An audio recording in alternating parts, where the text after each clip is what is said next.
La memoria como un organismo hecho de palabras, imágenes, marcas biográficas, relaciones infinitas entre cuerpos, edificios como este, asume figuras diversas de acuerdo con las exigencias de un tiempo presente.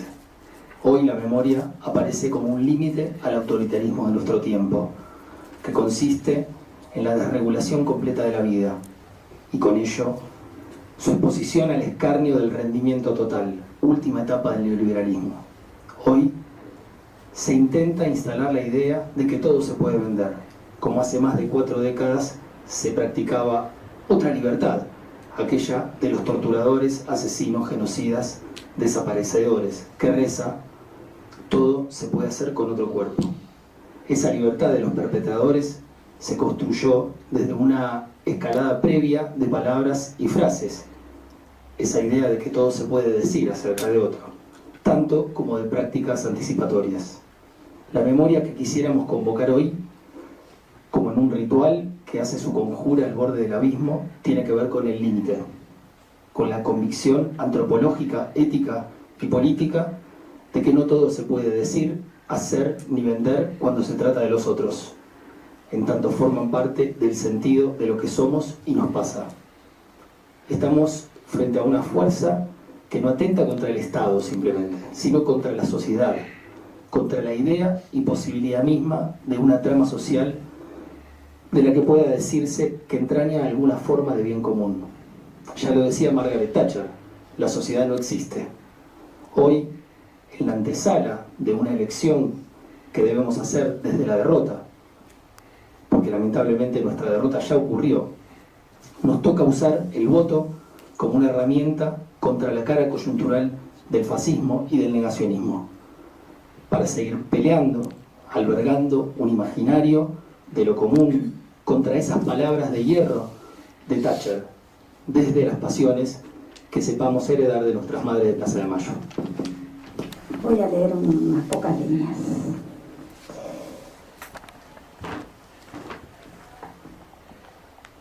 Que fui escribiendo mientras leía el libro de Adrián.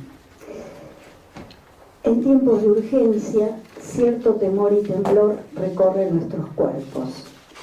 Y en este giro de lo contemporáneo, que irrumpe en toda cotidianidad, quiero hablar de un gesto, o de un libro que es un gesto, que es un acto, un pronunciamiento como respuesta a esta urgencia del presente. En momentos en que el negacionismo se ha hecho bandera, el lugar de la memoria está puesto en crisis. En tiempo en que los pueblos y las multitudes se convierten en público, gente, opinión, consumidores, el pasado colapsa y pierde su lazo paridor con el porvenir. Cabe preguntarnos si esto se debe a la debilidad de los progresismos, al fracaso del Estado liberal, a la política convertida en profesión.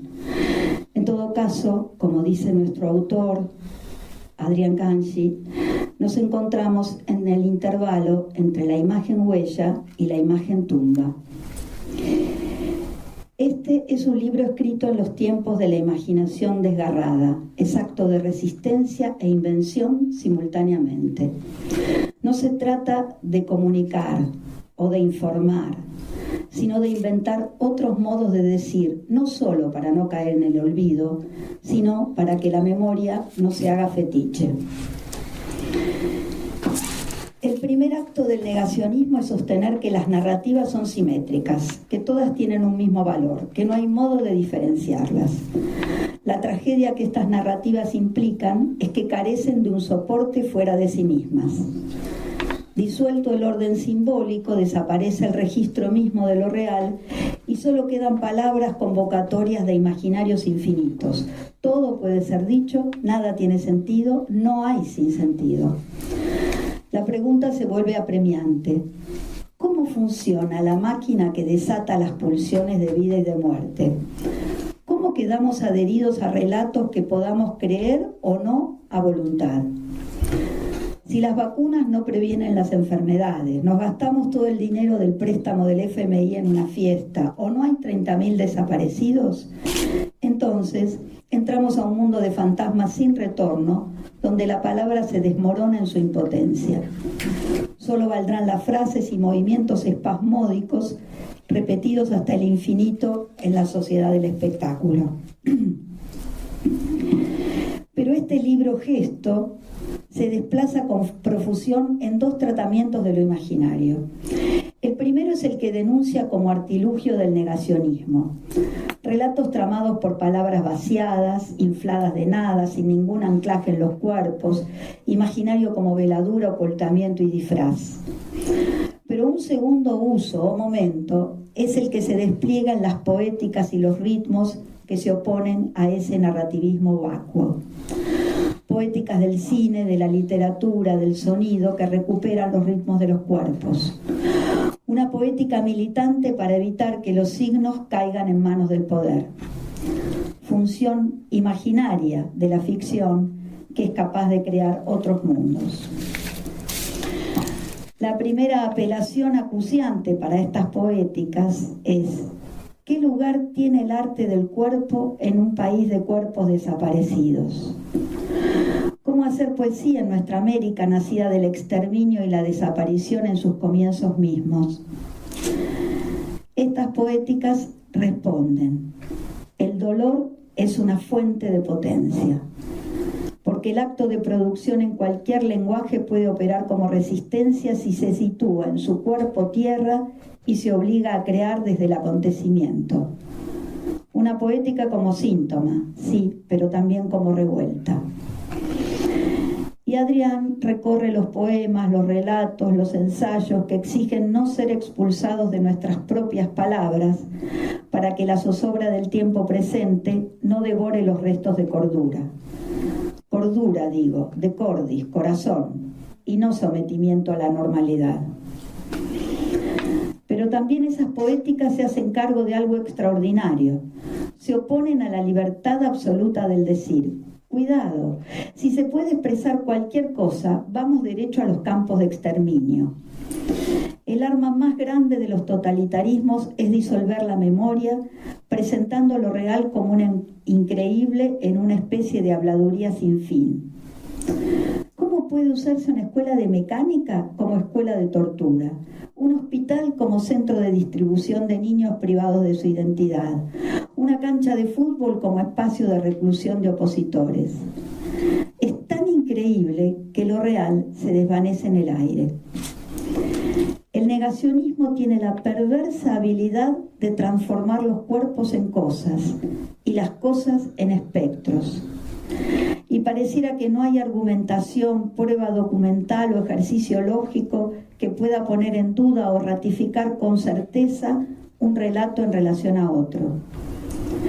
El negacionismo niega la identidad, el origen y la existencia. No son vivos ni muertos, son desaparecidos, dice Videla, el primer negador. Y allí, donde borró, el negacionismo prolifera y ocupa con sus palabras sobreabundantes y sus imágenes plenas el lugar mismo donde la huella ha sido borrada. Pero hay una apuesta vital contra el negacionismo, la del testimonio. Por eso es tan importante que Norita esté acá hoy. Testigo que no debate, ni organiza discursos, ni construye inferencias lógicas. Habla con palabras de carne, porque sabe que el ejercicio de la razón no mitiga el dolor.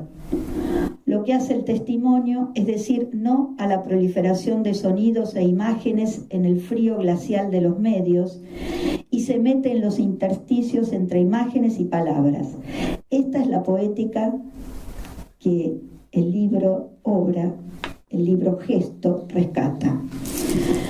Lo que prohíbe la representación es la existencia misma de los campos de exterminio. El testigo o la obra que fuere nos obliga a experimentar los hechos empáticamente a través del trauma inscripto en el cuerpo del testigo. El testigo no cuenta, la obra no representa. La obra testigo se sostiene en la memoria como única materia de imagen y palabra y así genera un pensamiento que quiere sustraerse del mal. Entonces, este libro gesto Se opone a toda estética pornográfica, evita el goce como contrapartida, no informa, no educa, no comunica.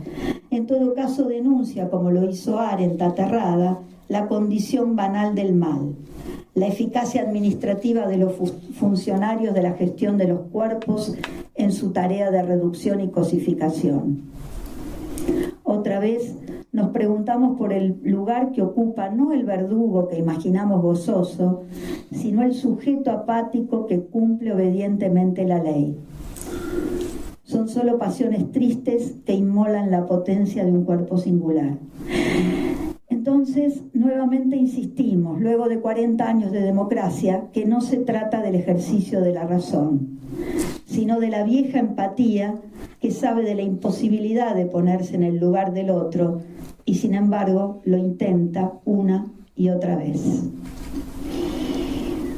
Lo que estos lenguajes de las artes postulan es que la visión reifica y que el límite político es no dejarse fascinar por la consolación de una narración o de una imagen compensatoria para indagar cuál es el punto donde lo singular da lugar a lo común.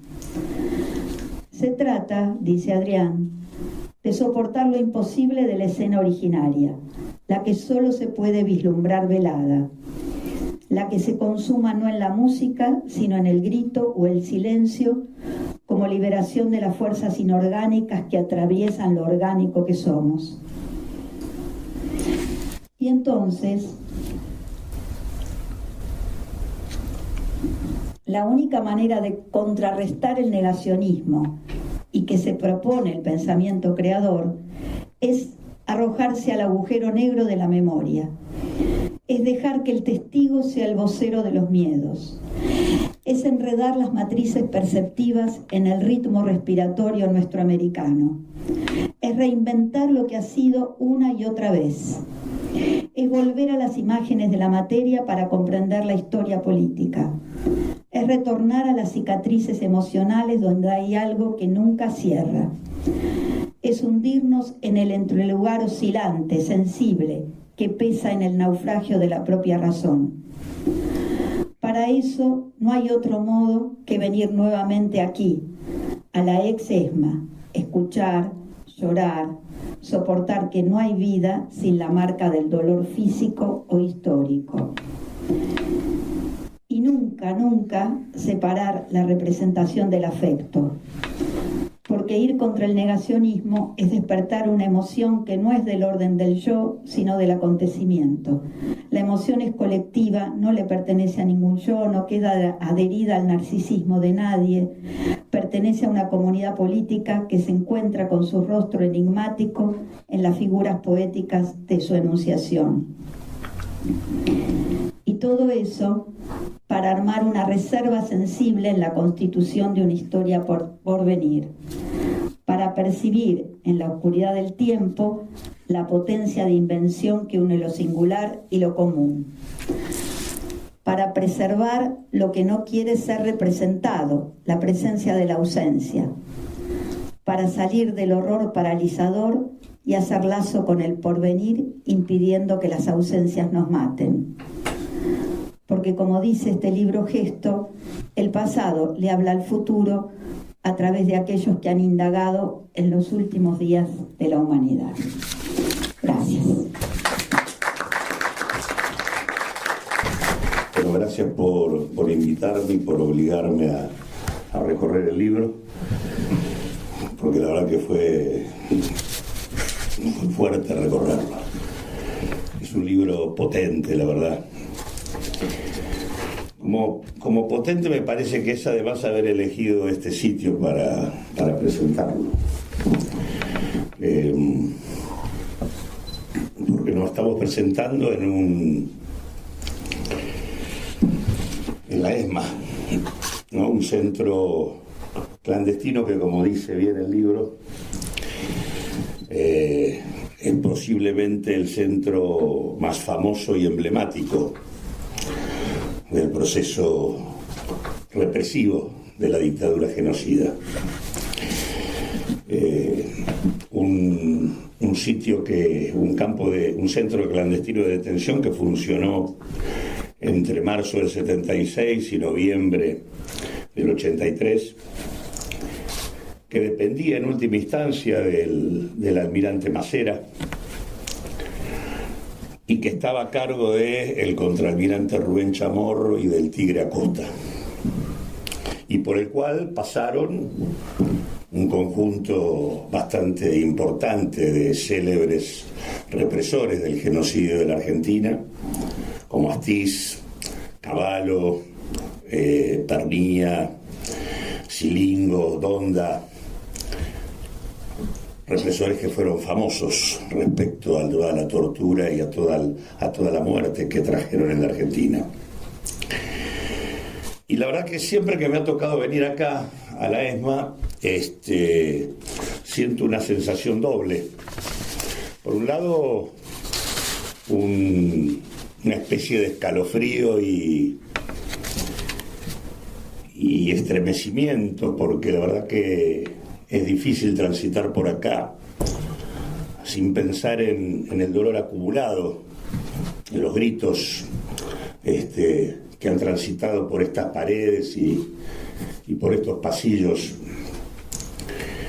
en esto que fue un centro que, como dice bien en uno de los trabajos que está en este texto Horacio González, fue un centro de planificación del exterminio, donde incluso en ese texto él reflexiona en profundidad del hecho de que es la razón la que juega en el diseño del proceso represivo que se llevó adelante. No hay una sinrazón para caer en lo más profundo de lo inhumano, sino que es la razón humana la que nos llevó a ese infierno. Y por un lado esa sensación de escalofrío, de estremecimiento, pero por otro también una sensación de que estamos acá porque lo que hubo fue un importante e imponente, monumental triunfo popular. Porque pudimos recuperar este espacio para hacer lo que estamos haciendo. Un triunfo popular que tiene que ver con la capacidad de memoria, de resistencia del pueblo argentino y por su enorme creatividad. La creatividad que se tradujo en la experiencia del movimiento de derechos humanos y encabezado por las madres y por las abuelas. No solo hay dolor al venir acá, también hay la demostración de que se pudo triunfar y que se concretó aparte en términos de un triunfo institucional. Y además estar en este salón que lleva el nombre de alguien a quien por lo menos yo le tuve mucho afecto, que con Nora conocimos en la lucha de la dictadura, que estaba al frente de la Comisión de Familiares de Detenidos y Desaparecidos, que era Mabel Gutiérrez. La verdad que ese triunfo que nos permite estar acá habla de algo que creo que hay que poner en la discusión del momento que transitamos, que es el tema del nivel de la lucha popular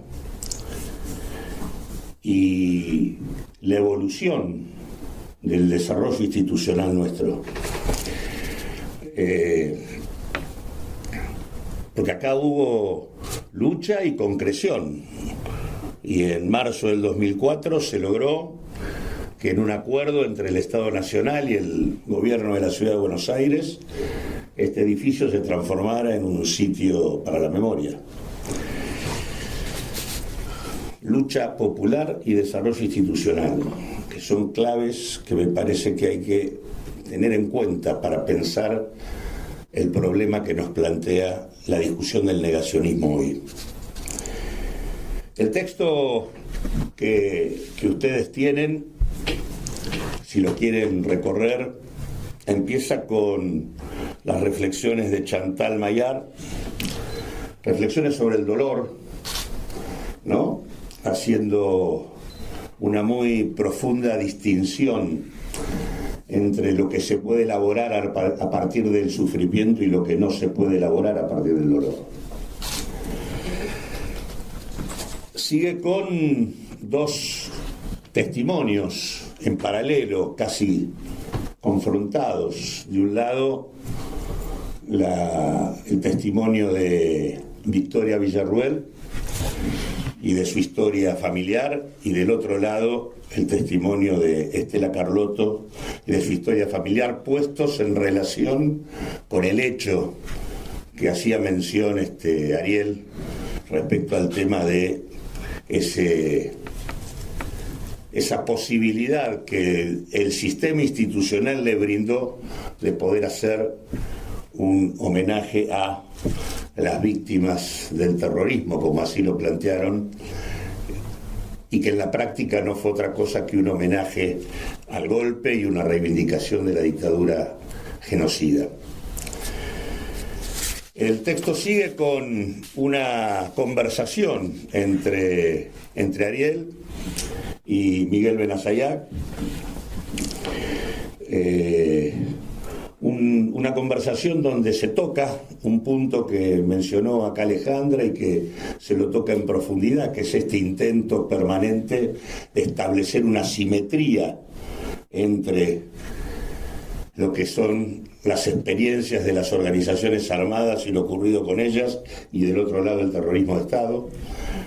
Hay un recorrido a fondo sobre esta cuestión, y al mismo tiempo una entrada que lo que dice es que el intento de situar la simetría lo que hace es la posibilidad de abrirle paso a la barbarie. Le siguen los 4 ensayos realmente densos y potentes de Adrián en este naufragio de la memoria, y que son ensayos donde se combina documentación, información, historia, no solo de la Argentina, ¿no?, sino de toda la experiencia a nivel de la humanidad y sobre todo de Occidente sobre el papel de los campos de concentración y de exterminio, y donde aparece también la reflexión filosófica, la poética y la reflexión política. Eso es lo que recorren los 4 ensayos de Ariel, y el epílogo donde está esta meditaciones sobre la ESMA de Horacio González y las reflexiones de Ariel planteando el caso Maldonado como una evidencia del negacionismo como política. Es un texto que merece ser presentado ahora y merece ser discutido ahora, antes del 19 de noviembre y después del 19 de noviembre. Porque por primera vez en 40 años aparece con un respaldo electoral realmente demasiado grande, y que incluso coloca esa opción político-electoral en condiciones de disputar un balotaje e incluso hasta con posibilidades de ganarlo. Ojalá no ocurra. Pero esta opción es por primera vez una opción que recupera en profundidad los contenidos del golpe del 76. Esto no había ocurrido nunca. Y lo digo yendo a lo más profundo que está en los contenidos del golpe, y que está en los discursos inaugurales de Videla o de Martínez de Hoz, y que tiene que ver con haber pretendido refundar la sociedad argentina de manera tal de que en esa refundación se generaran condiciones tales para que nunca más un proyecto político de signo popular pudiera existir en nuestro país. Esa fue la razón central. Había que modificar drásticamente las condiciones de funcionamiento de la sociedad argentina para poder hacer posible ese objetivo. Y por primera vez aparece un planteo que, por un lado, que combina la recuperación de un discurso que hace gala del negacionismo, de negar el genocidio, sobre la base de volver a plantear ya no el discurso de los dos demonios, que fue el discurso que pretendió entronizarse en el comienzo de la transición democrática, sino el discurso de la guerra y de los excesos, que claramente fue el modo, el mecanismo por el cual pretendieron presentar ante el conjunto de la sociedad la experiencia del genocidio dictatorial. Pero no solo esto, sino a la vez, combinado esto con el conjunto de planteos de apertura, de regulación, privatizaciones y sobre todo dolarización. Porque la dolarización no es cualquier cosa. Más allá de el modo en que mediáticamente se presenta el tema, en donde se lo hace diciendo que, bueno, no tiene viabilidad porque no hay dólares para hacerlo, y si se lo hiciera, si se lo hiciese sin dólares produciría una hecatombe. No es un tema de viabilidad. Aunque hubiera dólares, no habría que dolarizar. La decisión de dolarizar tiene que ver con cambiar de manera profunda las reglas de juego. Supone amputarle al Estado y a la sociedad argentina herramientas e instrumentos de política absolutamente centrales por los cuales cualquier Estado en el planeta discute su lugar en el mundo.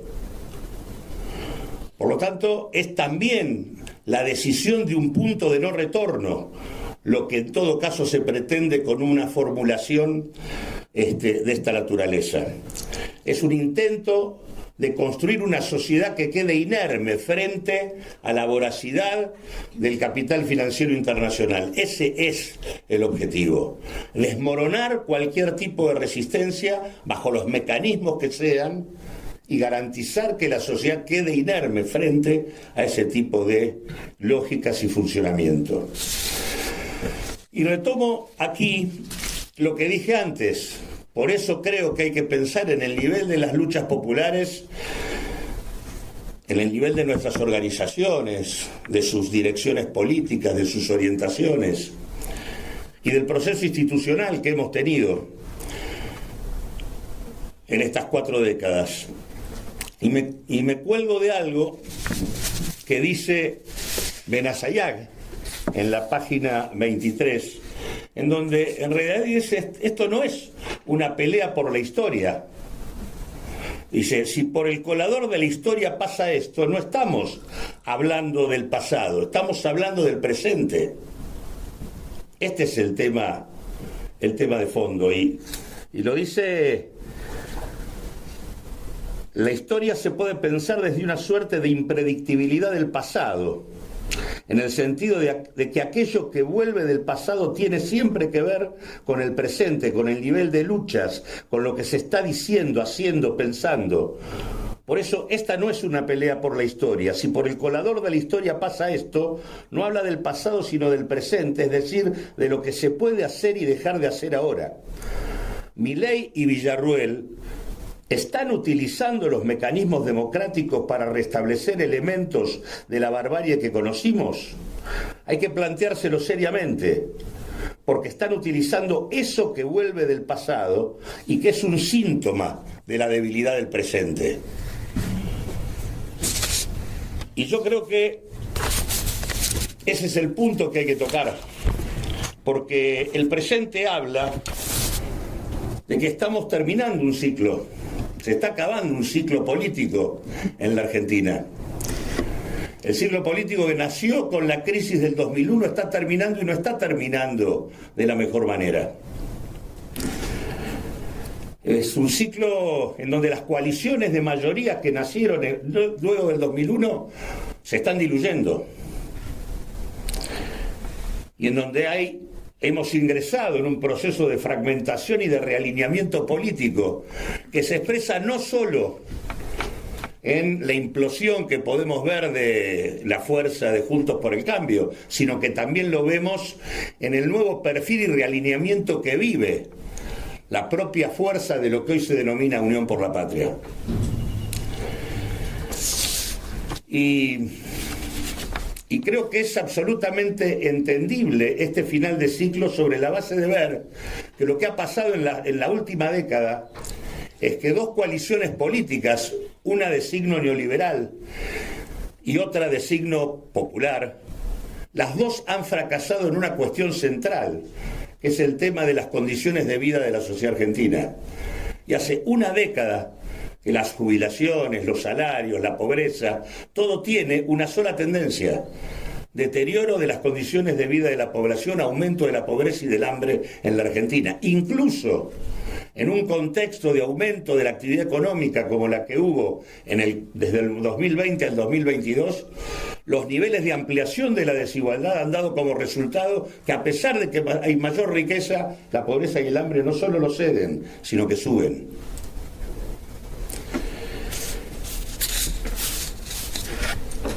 Es en el marco de la frustración de las expectativas populares que hay que pensar lo que está pasando. Y es en el marco de una institucionalidad que se ha vaciado, que puede aparecer una opción de la naturaleza que es la que estamos teniendo en este momento.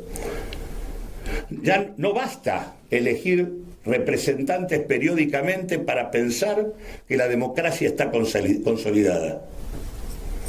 El acto de votar no otorga el estatus de ciudadanos que ejecutan o que ejercen plenamente sus derechos.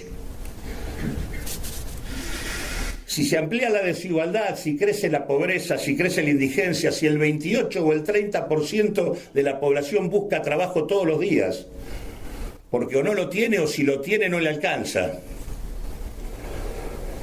Si prácticamente la mitad de la población laboral está en condiciones de informalidad y precariedad laboral, si los salarios están 30% abajo de lo que estaban en el 2015, si las jubilaciones están 40% abajo de lo que estaban en aquel momento, si la falta de oportunidades colectivas promueve el individualismo de unos con otros, y si la práctica sistemática de la tortura en los lugares de encierro y en el despliegue de las fuerzas de seguridad en los territorios en clave de gobierno de las poblaciones excluidas, atravesando distinto tipo de gobiernos y de gestiones, si la justicia aparece con claridad al servicio de los poderosos, este es el caldo de cultivo para que emerjan opciones como la que tenemos enfrente. Planteos que además es bueno decir no crecieron con el discurso de Villarruel. No fue Villarroel la que apareció en escena, instaló la Fuerza de la Libertad Avanza. No fue, ella apareció después. En realidad lo que creció, y en el momento en donde se notó que no era así, empezó a tener problemas, fue el discurso contra la casta. Ese fue el discurso que creció. Lo que creció fue la identificación de un sistema político que no estaba resolviendo los problemas urgentes de la sociedad argentina. Frente a eso apareció y puso en crisis a todos aquellos que pretendemos transformar las cosas en la Argentina y que por alguna razón no supimos canalizar, ni por dentro, siendo críticos de la experiencia de gestión del gobierno del Frente de Todos, ni por fuera, desde los espacios de la izquierda, fuimos capaces de canalizar la rebeldía que terminó apareciendo, ya sea por desidia en el ausentismo, con el voto en blanco o a través de un voto bronca canalizado de la peor manera. No pudimos hacerlo, no supimos hacerlo. Yo no sé qué es lo que pasará el 19 de noviembre próximo. Espero que Milei no gane. Quiero que Milei no gane. Voy a votar para que eso no ocurra. Pero aun si no ocurriese, a mí me siguen preocupando todas las cosas que acabo de mencionar. Porque me sigue preocupando cuando lo escucho a Massa hablar de que la salida es la revolución exportadora explotando los recursos primarios para poder pagar la deuda y así sacarnos de encima al fondo. Me preocupa ese discurso. Me preocupa que no haya habido una palabra sobre poner en marcha algún tipo de investigación sobre la deuda pública que tenemos en la Argentina. Me preocupa la idea de una salida exportadora porque se sabe que la exportación no es neutral. Hay dueños de las exportaciones. Me preocupa cuando se dice que vamos a alentar las pymes sacándole impuestos para que exporten, cuando sabemos que la franja de pymes que exportan es absolutamente insignificante y que hablar de pymes y de su desarrollo es hablar de la reconstrucción productiva de la Argentina, es hablar del mercado interno, es hablar de la distribución del ingreso, es hablar de que las grandes corporaciones locales y transnacionales que existen en el país le compren a las pymes y no compren afuera. Es hablar de otro conjunto de cosas que no se hablan. Me preocupa que no aparezca nunca la discusión sobre la derogación de la ley de entidades financieras, de la derogación de la ley de granos, que también es del 76 y que regula nuestro comercio exterior. Me preocupa que la hidrovía y su suerte siga pendiente. Me preocupa que nada digamos de qué vamos a hacer con los puertos. Me preocupó en el segundo bloque del último debate, donde Massa lo pasó por encima, la coincidencia con Milei en materia de seguridad, en donde ambos tenían como referencia a Rudolph Giuliani, el alcalde de Nueva York. Me preocupa eso. Me preocupó que en la discusión sobre derechos humanos no haya existido una sola pregunta de las que decía por sí o por no respecto a la libertad de los genocidas y a las tantas cosas que podrían haberse preguntado sobre ese tema. No hubo ninguna. Me preocupa que los voceros autorizados para hablar luego del debate en nombre de Unión por la Patria era el exgobernador de Salta, Ortubey, era Natalia de la Sota de Córdoba, era el dualdista Topo Rodríguez de la provincia de Buenos Aires, era Maslatón. La única pátina de progresismo era el socialismo de Santa Fe.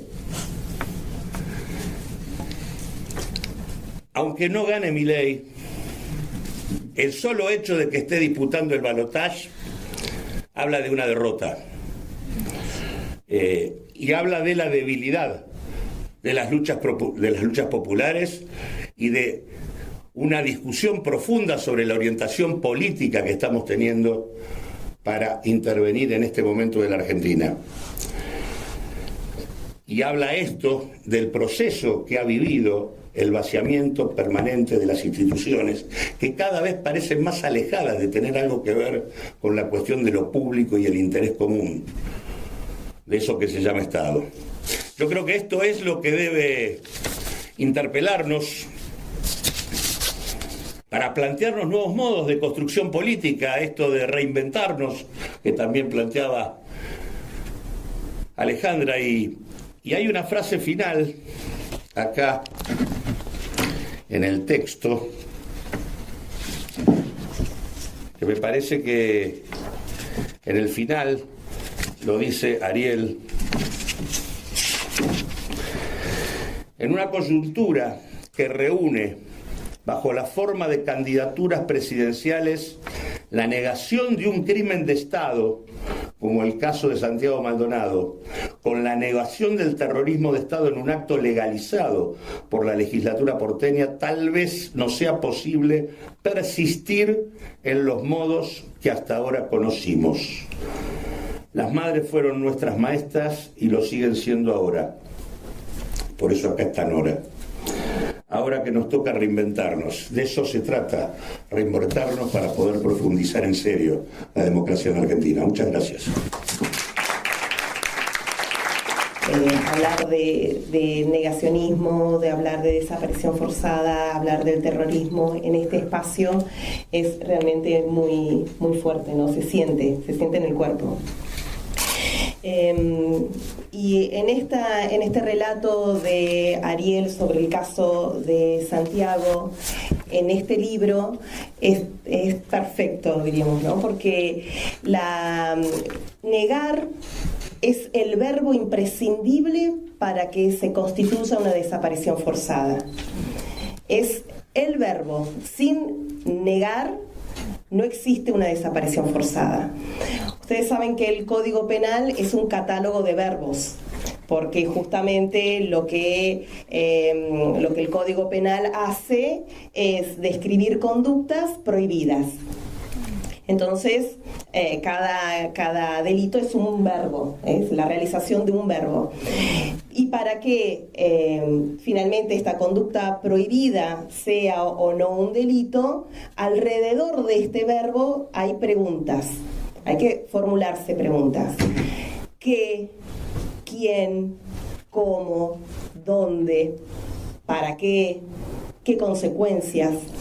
Estas son las preguntas que rodean el verbo para que finalmente después se vea si la persona cometió un delito y será penada, ya sea con una multa, con una inhabilitación para hacer o con la prisión.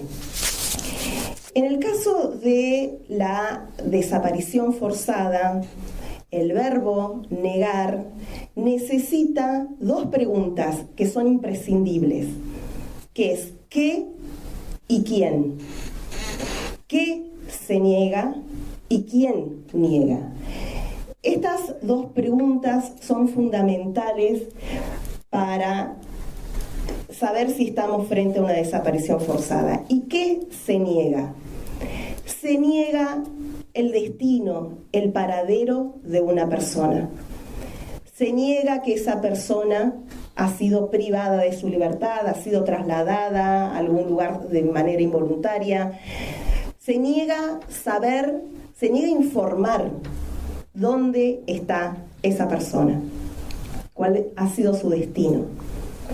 Y esto es fundamental porque hay privaciones de la libertad que son arbitrarias, como relatabas, el sistema judicial, la cantidad de jóvenes que están privados de su libertad. Estas son prisiones arbitrarias, ya desde el lugar del hacinamiento en el que se encuentran. Es una prisión arbitraria, es una privación de la libertad arbitraria, pero no está negada, entonces no es una desaparición forzada, porque es más, los vemos, sabemos dónde están, se puede discutir sus condiciones de detención, por más que perdamos continuamente esas batallas, pero las discutimos. Y luego, ¿quién niega? ¿Quién niega esa información? ¿Quién niega esa privación de la libertad? Y deben ser funcionarios del Estado o personas o grupos de personas que trabajan, que actúan con el apoyo, la ayuda, la aquiescencia del Estado. Esto es fundamental, precisamente para no permitir las simetrías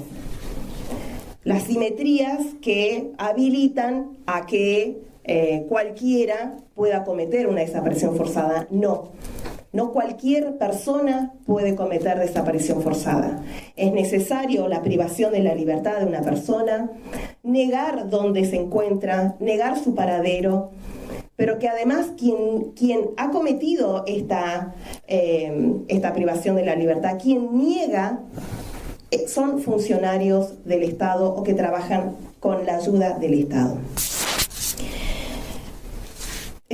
Hay una discusión, ¿no?, que siempre se da y que Norita es categórica, de no permitir avanzar con igualar a la desaparición forzada, de que lo pueda cometer cualquier grupo que no esté relacionado directamente con el Estado.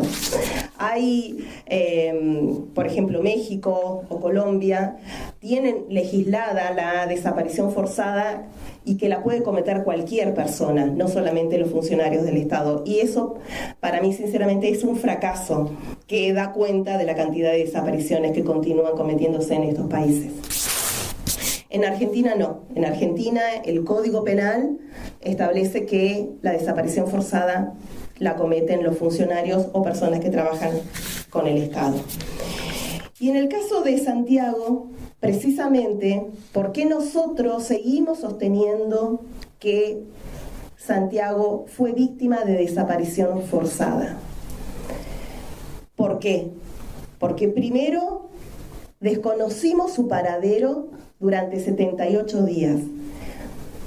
Pero quien estuvo cerca de Santiago antes de desaparecer fueron funcionarios del Estado, era Gendarmería, que estaba siendo dirigido por la ministra de Seguridad, que forma parte de la estructura del Estado. Pero que además negaron permanentemente a dónde estaba Santiago, porque fue el propio Estado el que dijo que no estaba en ese lugar. Durante 78 días dijeron que Santiago no había estado en ese lugar, es más, que ni existía, hasta se dudó si Santiago era una persona diferente a sus hermanos. Se lo buscaba en Entre Ríos, en Chile, el 20% estaba en Chile, una funcionaria pública.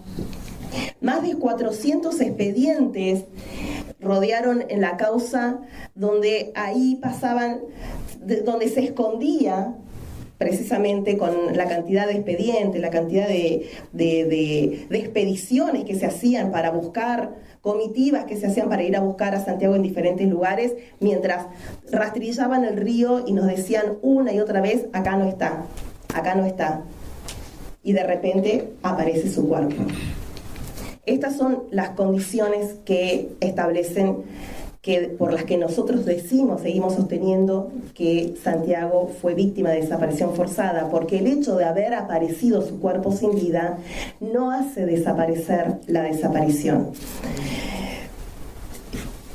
¿Cómo se niega con esto, no? Con información falsa, con la negativa de reconocer hasta su propia existencia.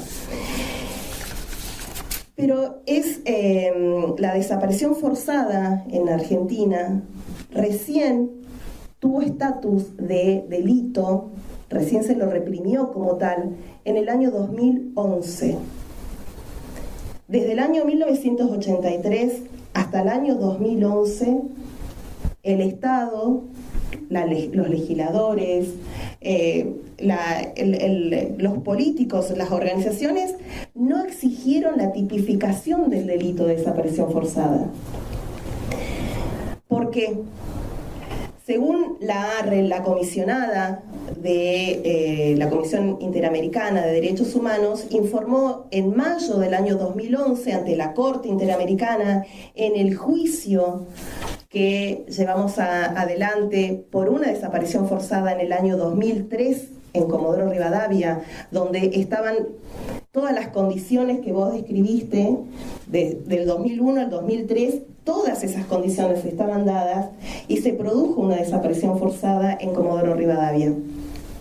Este joven, Iván Torres, finalmente llegamos hasta la Corte Interamericana y nuestra perita fue Nora Cortiñas, que fue imprescindible su presencia, no solamente en el acompañamiento de todo el proceso, sino que además Nora haya sido nuestra perita sobre qué es una desaparición forzada ante el Sistema Interamericano de Protección de Derechos Humanos. Y fue ahí, Norita, a explicar, y todas las juezas y los jueces de la Corte Interamericana no podían creer que estuviera sentada ahí Norita explicando lo que es una desaparición forzada en democracia.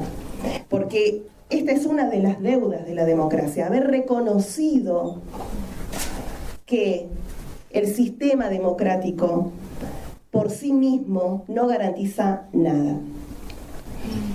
O sea, y entonces la desaparición forzada, como el máximo de los crímenes que despoja a la persona de todos sus derechos, que no solamente impactan en la persona, en sus familiares, en sus amigos, sino en toda la sociedad, que es disciplinante, la democracia argentina tardó desde el año 1983 hasta el año 2011 y se tipificó el delito apresurado el Estado porque sabía que venía la condena contra el Estado de Argentina, que finalmente llegó, pero no por no tener tipificado el delito, pero la condena por la desaparición, por la tortura, la desaparición forzada de Iván Torres, que sigue a la fecha desaparecido, no se sabe absolutamente nada de él. Finalmente, en agosto del año 2011, la Corte Interamericana condenó al Estado de Argentina. Entonces, las preguntas de este fracaso de que llegue esta persona, que estemos discutiendo esto con Villarruel, esta historia que contás de ella, y está perfecto en contraposición con Estela, o sea, las historias de las luchas de las madres, de las abuelas, de que estemos hoy acá diciendo todo esto, obviamente son logros, pero restan asumir estas deudas de la democracia, que este hambre, los millones de niños bajo la línea de pobreza que nos avergüenzan, bueno, también tienen un correlato en una desaparición forzada. Entonces, bueno, esto era lo que quería reflexionar, ¿no?, en este espacio de lo tarde que hemos reconocido la desaparición forzada, que la democracia no nos garantiza, como dijo la comisionada, que esto les quería contar, la comisionada ante la Corte Interamericana dijo, bueno, el Estado de Argentina fui, los visité, y para ellos ya con la democracia no iba a haber más desaparición forzada, y entonces eso quedó como un hecho que sucedió hasta 1983. Y esto ha impedido a la fecha tener registros ciertos de cuántos desaparecidos de manera forzada existen hoy en Argentina desde 1983 hasta la fecha. Así que bueno, ver, reconocer lo imprescindible de Norita en las calles, viendo, no solamente reclamando la aparición, conocer, saber de Carlos Gustavo, de los 30.000 detenidas y detenidos, sino todo lo que fue pasando, porque Norita ha estado en todas las luchas desde el año 1983, en todas partes del mundo. Y eso es lo que ese presente que decía, ¿no? O sea, no es un pasado, sino es el presente, y este es el presente que creo que estamos con energías y fortalecidos con Norita a la cabeza para enfrentar. Amigos, amigas, gracias por estar acá. Gracias, Alejandra. Gracias, Claudia. Gracias, Verónica. Gracias, Ariel, por tantos años de amistad y haber entendido juntos que los libros son menos importantes que los actos políticos. Y este es un acto político, no es la presentación de un libro. La presentación de un libro tiene otras capas y este es un gesto, un acto político. Gracias, Alejandra, por entender ese gesto. Gracias, Claudio, por ir más allá de las condiciones inmediatas, de la textura compleja, lenta, que a veces los gestos tienen. Gracias por traer al presente potente la condición de la desaparición en democracia, que es una condición fundamental para nuestra historia. Nora, este libro está dedicado a ustedes, a vuestra lucha, a lo que ustedes nos legaron. Es un libro que nació en el vértigo de la ocasión. Estoy acostumbrado con Ariel a trabajar en el vértigo, pero lo que quiero decir es que nació en el vértigo de unas 6 noches sin dormir, revisando, ordenando y estructurando un conjunto de textos que me parecían imprescindibles para la memoria del presente. Y entonces quiero dedicarte esto, que solo escribí pensando en varias en varias cuestiones que en realidad están encarnadas en algo que se hace insoportable a veces en el cuerpo cuando uno las escucha. Entonces, está claro que la memoria, verdad y justicia de los 30.000 desaparecidos, con las heridas que esto supone, no merece ser reabierta por ningún revisionismo ni negacionismo histórico. Tampoco dudamos aquí que las Malvinas son argentinas. Junto a su plataforma continental, el Atlántico Sur y la porción de la Antártida expresada en nuestro mapa bicontinental. ¿Por qué tenemos que volver una y otra vez en la frágil democracia sobre sentimientos nacionales o emociones argentinas, luego de escuchar tibios debates vicepresidenciales y presidenciales? Tal vez porque los influencers tengan más importancia que los políticos hoy. La influencer Liliana Lemoyne, lamentablemente diputada nacional electa por La Libertad Avanza de 43 años. IT Girl. En inglés quiere decir algo así como una frase aplicada a una joven que posee un atractivo o influencia. Activista libertaria y cosplayer, que en inglés quiere decir algo así como especialista en la interpretación de roles. Manejó parte de la comunicación de Javier Milei durante este tiempo. IT Girl y cosplayer. Necesito decir esas palabras aquí, porque con la banca que ocupará en el Congreso a partir del 10 de diciembre, promete batallar por derogar la legalización del aborto en el país, por ejemplo, una lucha histórica de los movimientos feministas que fortalecieron en los últimos 20 años la única política activa de la Argentina. La única. Aunque ya es conocida por su intención de impulsar una ley para renunciar a la paternidad, por ejemplo. El día de ayer esbozó su último atrevimiento, continuado hoy por Villarruel. El 13 de noviembre protagonizó una polémica al reivindicar como patriota argentino a Carlos Pampillón, quien lidera la agrupación ultranacionalista Foro Nacional Patriótico, FONAPA, un grupo neonazi en actividad aquí en nuestro país, nada menor. Su líder Pampillón se encuentra procesado desde hace un año en una causa que se tramita en la justicia federal por ser considerado un líder nazi.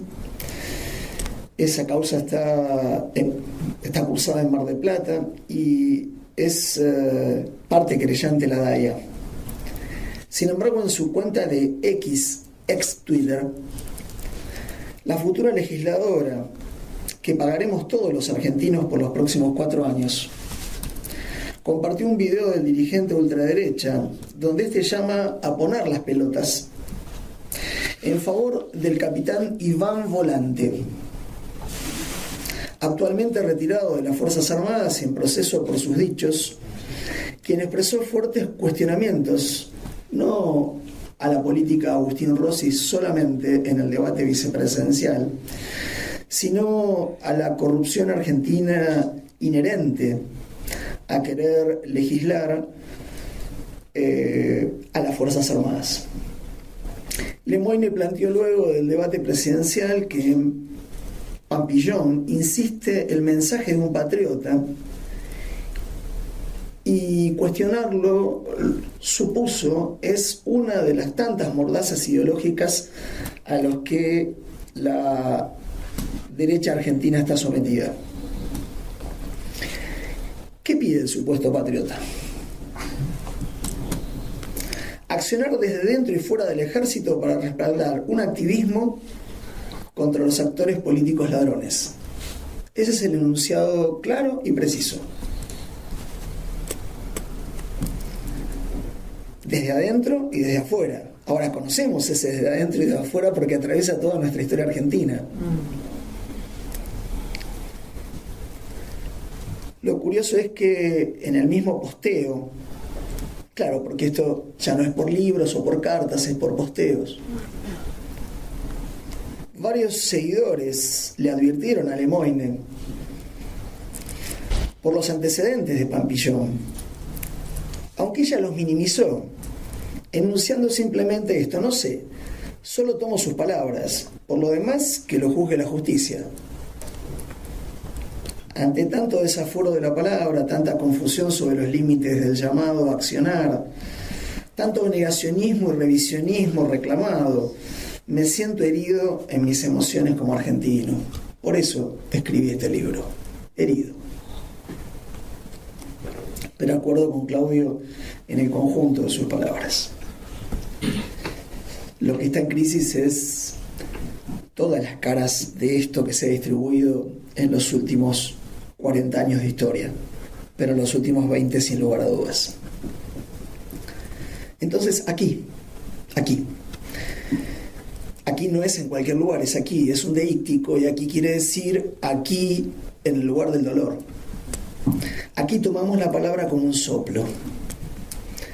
En el auditorio Mabel Gutiérrez, ya hiciste referencia a ella, pero quien había llegado a la organización Familiares luego de la desaparición de su hijo Alejandro, hecho ocurrido el 24 de julio de 1978. Alejandro mismo le había hablado a Mabel de la trama de contención de familiares que está aquí atrás, razón por la cual fue el primer organismo al que acudió para iniciar la búsqueda infructuosa. El soplo de una vida desaparecida la transformó en archivista de la memoria.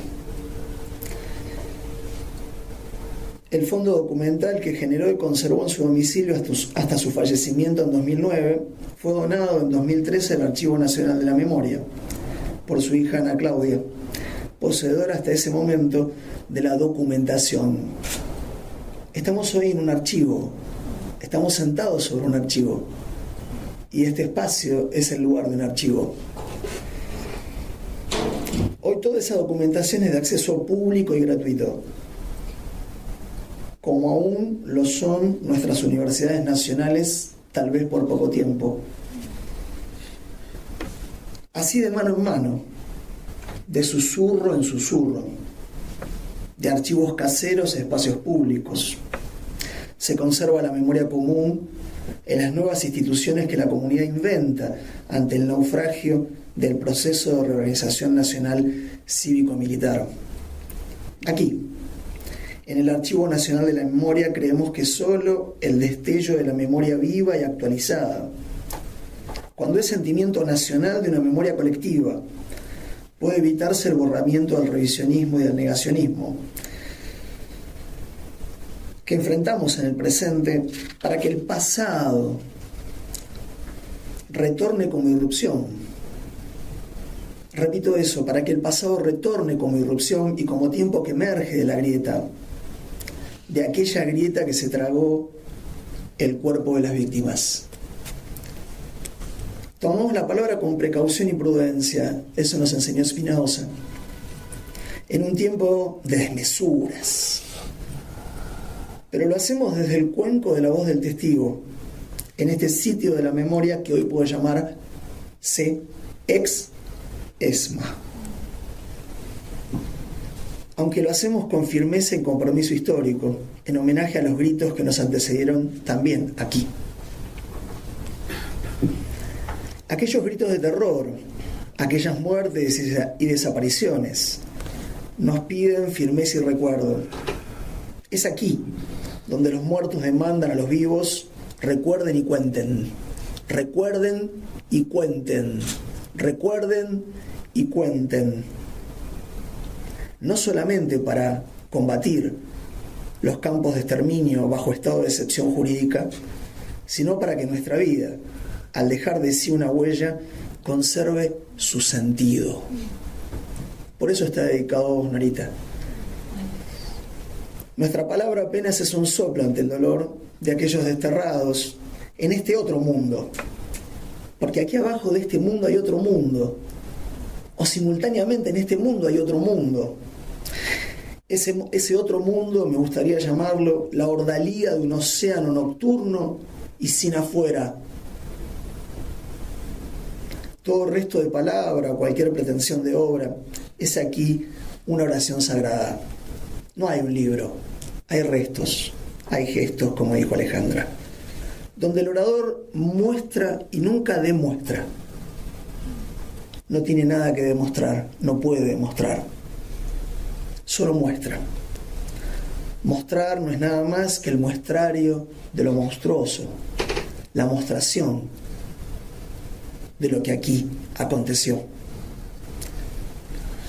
En un lenguaje que no puede ser apático, instrumental, ahistórico, impersonal. Aquí el dolor no se sacia ni se compensa, ni se sutura, porque muestra el más refinado horror de nuestra época. El nombre carnicero se repite una y otra vez para los más crueles, que actuaron pagados por el pueblo argentino como funcionarios, aunque con variaciones en sus laboratorios técnicos. Con distante sarcasmo se llamó a los laboratorios de la muerte en serie centros, chupaderos, pozos, infiernos, escuelitas, tubos, casitas, la huerta, la quinta, los tordos, la perla, leoneras, el sótano, el silencio, el buen pastor, la ribera, la casita de mártires, la universidad. Hacía falta también ese nombre, la universidad. Granjas, mansiones o empresas como el Vesubio o la Ponderosa, con extrema ironía, hasta llevaron el sobrenombre de hoteles como Sheraton, cuyo único objetivo fueron vejaciones y severidades en los casos más pequeños, torturas y asesinatos en un preciso estado de excepción. Ahora bien, sin ningún recurso a juicio, sin ningún derecho, sin que medie razón alguna. Bienvenido, decía una de las entradas, bienvenido al Olimpo de los dioses, los centuriones. Son los lugares más precisos de la tortura de la memoria argentina, aquella de la pesadilla azul, como la llamó Perlonger, y de los Falcon Verde, que asolaron nuestro país entre el 76 y el 83, aunque prosiguieron actuando en democracia. Esto lo recuerda el general Balsa. No Montoneros o el Ejército Revolucionario del Pueblo, el general Balsa. Somos responsables. Pedimos perdón. Vale recordar, a pesar de un consenso argentino, latinoamericano y mundial, la total asimetría de las relaciones entre grupos de resistencia armada y fuerzas armadas del Estado. Sin embargo, resulta necesario hacer presente que se torturó sin piedad ni juicio alguno, que se robaron vidas y asesinaron a sus madres y padres. Es necesario insistir que la ex jueza Emilia Marta García fue acusada y juzgada aquí por certificar la información y transferencia de bienes de los prisioneros de la ESMA. ¿No resulta claro que Argentina vivió coaccionada y en estado de terror permanente durante la doctrina del proceso de reorganización nacional cívico-militar? En los últimos 40 años de democracia intervinieron fiscales y jueces federales de la nación, nacieron nuevas instituciones del común, se investigó hasta acordar por juicios justos bajo el nunca más, que de hecho las víctimas no recibieron. ¿Quedan aún dudas de la estructura financiera diseñada para apoderarse de los bienes de las víctimas por Emilio Eduardo Macera? ¿Resta alguna ceguera sobre la empresa Will Ray, que funcionó aquí, conformada entre otros por los represores Jorge Tigre Acoste, Jorge Raiche y Francis William Wadmond? Fue impulsada a juicio oral como la megacausa de la ESMA. Debería aún seguir existiendo ese nombre, que aquí funcionaba una empresa.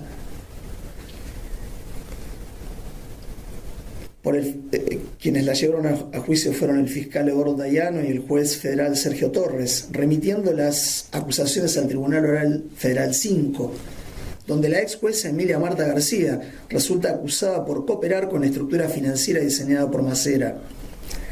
Se trata aún de convencer a alguien de que los partícipes de la doctrina del proceso de reorganización nacional cívico-militar han sido pagados por salarios del pueblo argentino, mientras violaron, torturaron y robaron.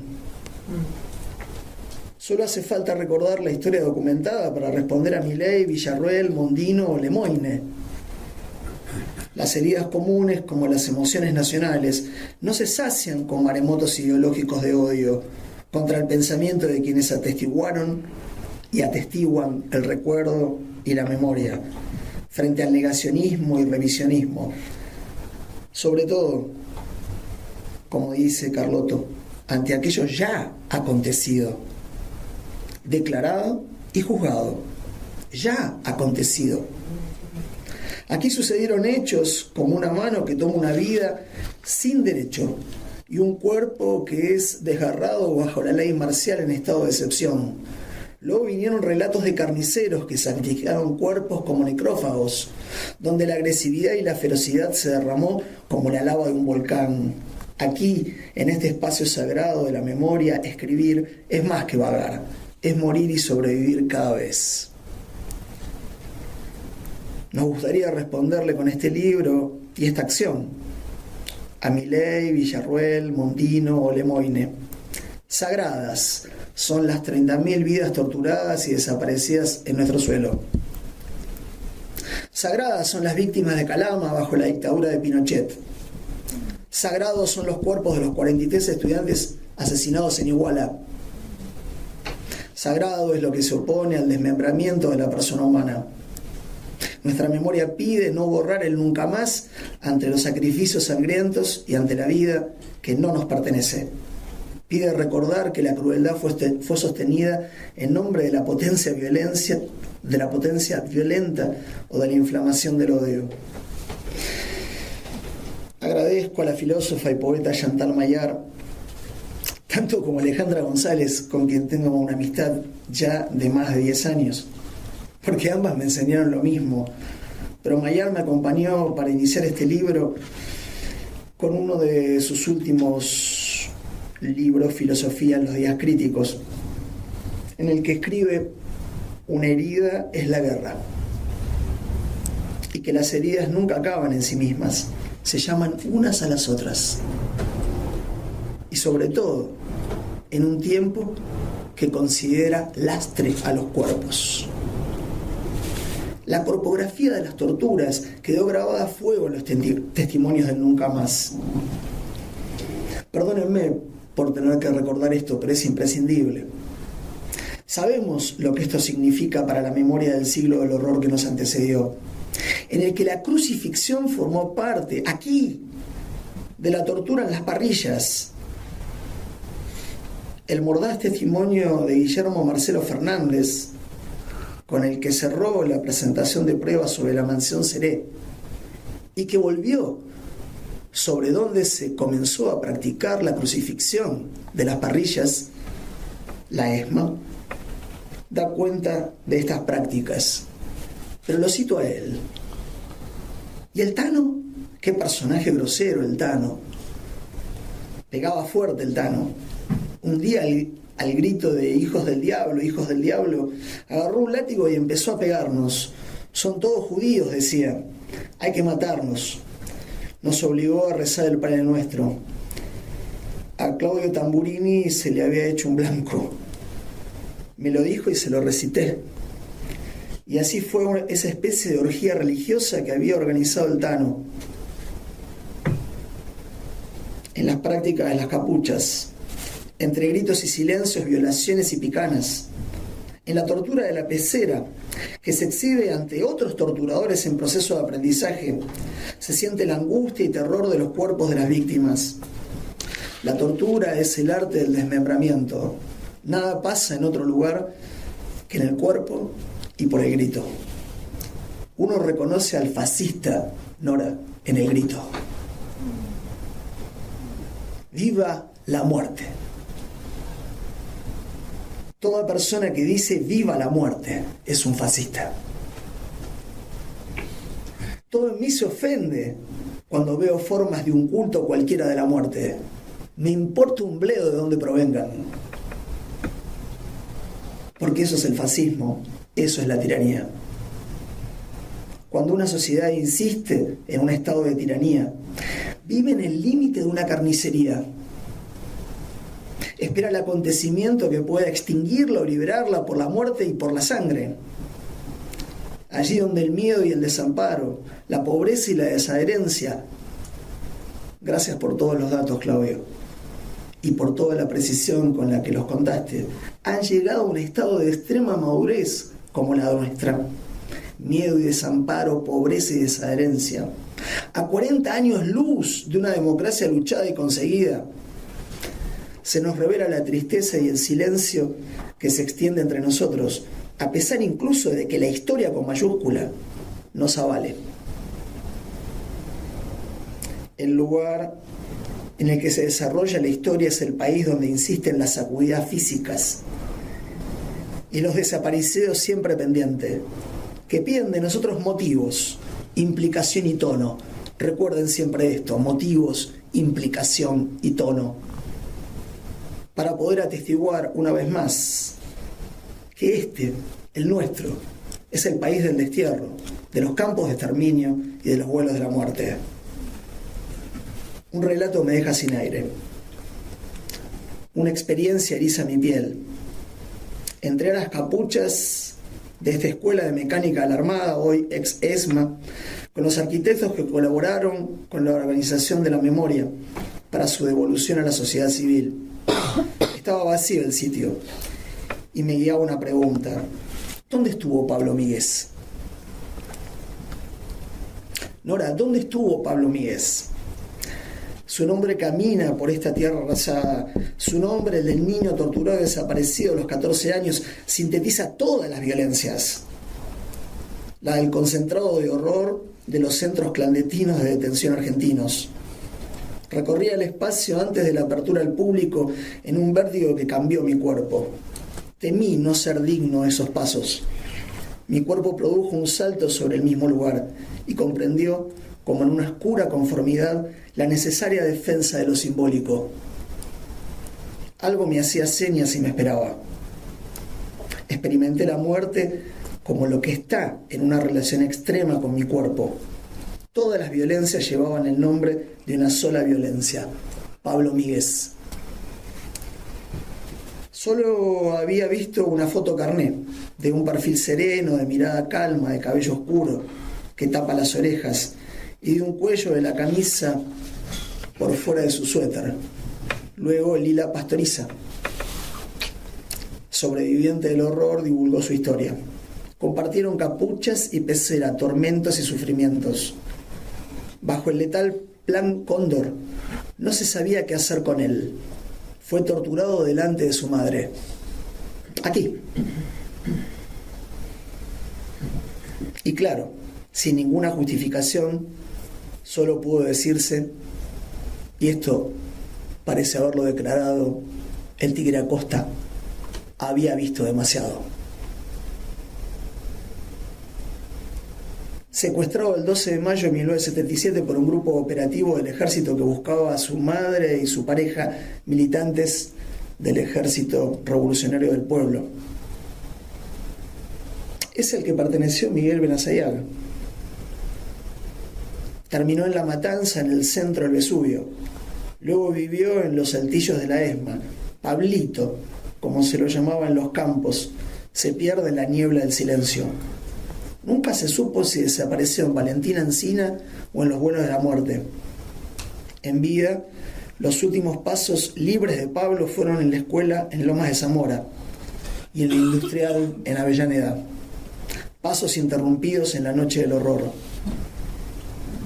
Y ahora, dedicado a Alejandra, si llamáramos dolor a esas fuentes que ocasionan el sufrimiento y reserváramos este término para aquello que proviene de la negación patológica del dolor, que encubre el mundo por una ilusión de felicidad total, como si sus causas pudieran ser abolidas, quizás concluiríamos en que la disminución del sufrimiento implicaría un duelo, quizás el de la felicidad, el de un cuerpo eterno y sin mácula en una naturaleza pródiga, bajo un sistema de relaciones sociales armónico y completamente racionalizado. No creo en la felicidad. El tiempo presente parece detenido ante el dolor, porque se hace presente en el instante y no permite imaginar futuros ni recordar pasados.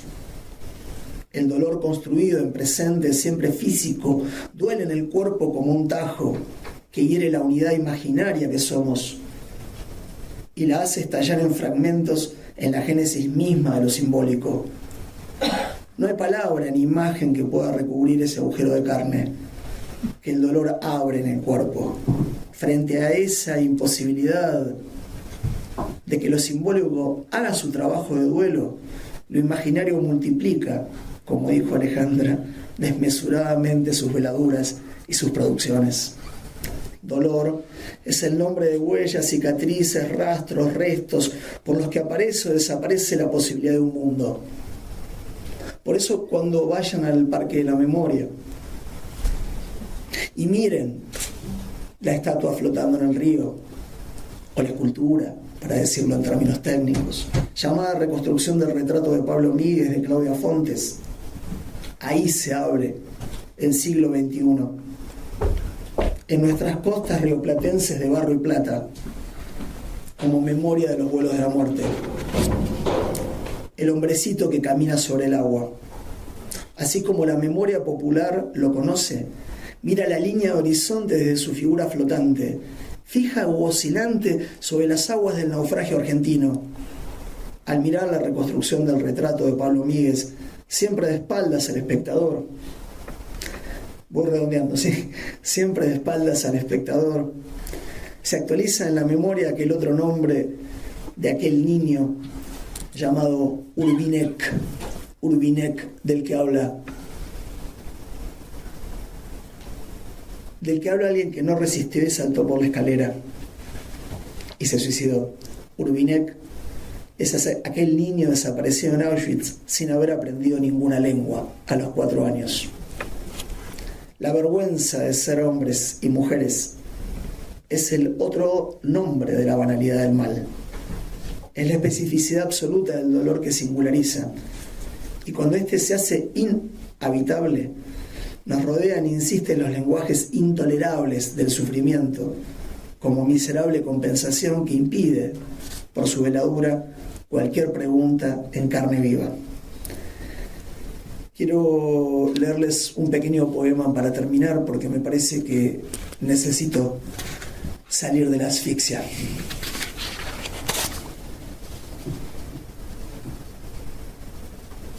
Siempre un poeta viene en mi auxilio.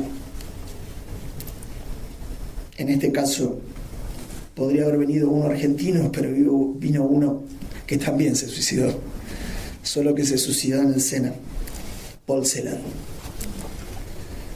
Pero viene en mi ayuda en un libro que se llama Reja del lenguaje, publicado en 1959, tiene varias partes. El texto en alemán central tiene 9, pero completo está dividido en varios fragmentos más. Dice Paul Celan: redondez del ojo entre los barrotes, el párpado, animal ciliar, boga hacia arriba, deja libre una mirada, iris, nadadora, sin sueños, sombría, el cielo, gris corazón, ha de estar cerca, sesgada en la férrea arandela, latea humeante, por el sentido de la luz adivinas el alma. Si yo no fuera como tú, si tú fueras como yo, ¿no estuvimos bajo un alicio? Somos extraños. Las losetas, encima, bien juntos los dos, charcos gris corazón, 2 bocanadas de silencio. Ninguna voz. Ninguna voz estrépito tardío, extraño a tus horas, tus pensamientos obsequiados aquí, por fin despiertos. Una hoja de fruta, del tamaño de un ojo, hondamente hendida, resinando, no quiere cicatrizar. Gracias, Nora, gracias a todos.